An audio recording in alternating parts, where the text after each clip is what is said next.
ଶେଷ ହେଲା ସେ କୋଉଠି ହେଲେ ପାଣି ପାଇଲା ନାହିଁ। ସେ ବାଟରେ ଯାଉ ଯାଉ ଗୋଟିଏ ବଗିଚା ପାଖରେ ଗୋଟିଏ ମାଠିଆରେ ଥିଲା ହେଲା। ସେ ମାଠିଆରେ କଣ ଅଳ୍ପ କିଛି ପାଣି ଥିଲା ହେଲା। କାଉ ତା ଥଣ୍ଟ ବଢାଇଲା, ତା ଥଣ୍ଟ ପାଇଲା ନାହିଁ ହେଲା। ତା ଥଣ୍ଟ ପାଇଲା ନାହିଁ। କାଉ କଣ କଲା?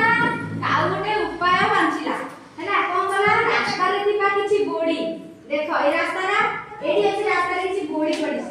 କଣ ହେଲା? ସେ ରାସ୍ତାରେ ଥିବା କିଛି ଗୋଡି ଆଣି କଣ କଲା? ମାଠିଆ ଭିତରେ ପକାଇଲା ହେଲା। ମାଠିଆ ଭିତରେ ଗୋଡି